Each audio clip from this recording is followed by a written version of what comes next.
What's up, everyone? I wanted to come to you all and bring you a video about what to do if there are limited jobs within your NAICS. And for those who don't know, NAICS is N-A-I-C-S. It's not NACS. It's not NAICS. It's NAICS code. And that is the census that uses the category NAICS to determine what industry you're going to go into right after the intro. Hey everyone, welcome to my channel. Here on the Sheenapreneur channel, I share information about government contracting, veteran business content, and other business tips.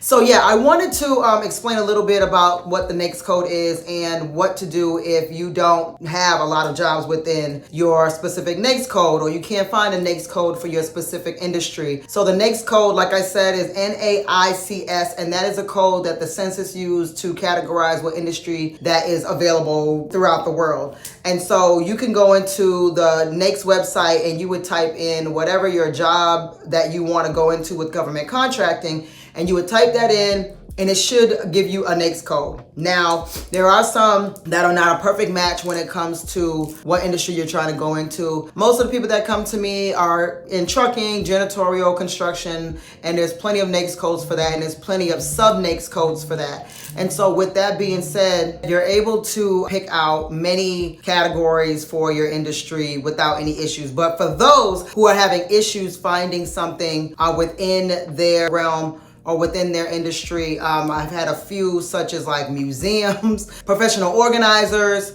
stuff like that might be a little one-off. You may not be able to get the exact NAICS code, but you can go into something else that may include that type of service. So for example, for a professional organizer, they may not have a specific NAICS code for that, but they'll be included under like decluttering, or included under admin work, or included under sometimes even cleaning. And so it might be a little tricky to find something that is specific to your NAICS code, but always look and type in every variation of whatever industry that you're in order to find something that's closely related. We have to remember that this is a people business, especially when it comes to what's written in SAM.gov. Whatever's written in there is based on what the contracting officer or whoever the contracting specialist is believes what that should be fit under. So for example, with the professional organizer, there's a strong chance that they would put that under cleaning. They may not even have that as a separate service. They may have that as included with cleaning. So if you look through and try to read through some of the cleaning solicitations, or read through some of the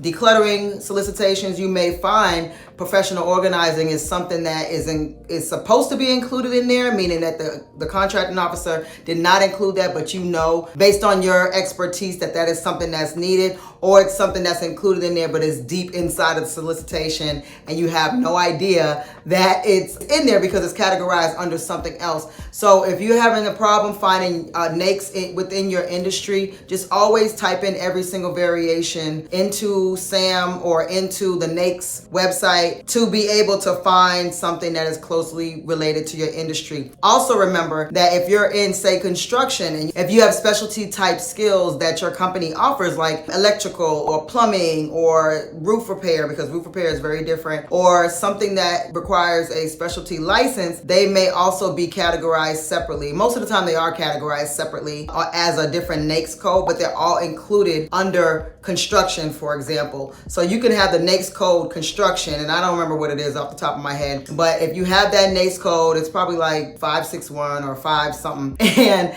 you have welding as well. You have electric, you have plumbing, you have painting, you have all these other things. All of those separate skills are going to have their own NAICS code as well. So just remember that the NAICS code is basically just the category. It doesn't mean anything really super specific. It just means that that's what the contracting officer and what other agencies are going to use to determine where all of their construction workers are, or their construction companies are, and it's going to be categorized by your NAICS code. So if you're having trouble finding your NAICS code, just try to look at something else just in case it's categorized under something. Another example I have is like construction cleanup. Construction cleanup is often put under housekeeping / janitorial, even though we know it's not in a house, it's at a construction site. So you may not think that there's any construction cleanup, but it's actually actually under the janitorial NAICS, which I believe is 561720. That's janitorial. Okay, so here on SAM.gov, I typed in the word professional organizer, and then I selected active and inactive solicitations just in case.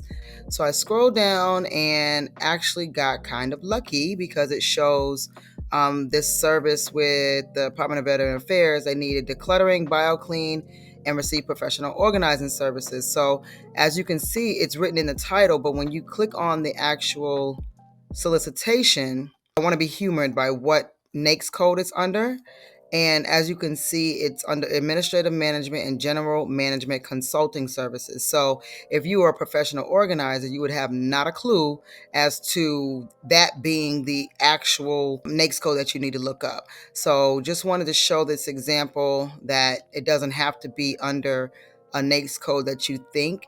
This is actually under a NAICS code that I wouldn't think of necessarily, but I guess for all of our professional organizers out there, this will be the NAICS code that you need to target, and I hope this helps. So it may have several NAICS codes listed within one solicitation or within one contract, like a combined synopsis, where it has all these things put together, and you don't know that those things are actually really separate. And you can approach, if someone wins, it's a prime contractor actually wins, or if the contracting officer may be willing to branch that particular portion of that combined synopsis into a separate solicitation, you may be able to get in that way and say, hey, you guys have construction cleanup on here, but it's a really large project, so maybe you should make that a totally separate solicitation. Never know. So I just wanted to come to you and give you a little bit more information about the NAICS code. Again, that's NAICS NAICS code, and that is the category that your industry that you are working in, that your business is in, that the government used to classify what industry you are in around the world. Again, it's Sheena Panua, your favorite veteran. Reminder that my course is out to teach you how to do federal, local, and corporate contracting, and I have everything that I use. And in the course, I also have something for my veterans with the programs that I've used and some of the other things that I've done throughout my business veteran career. And until next time,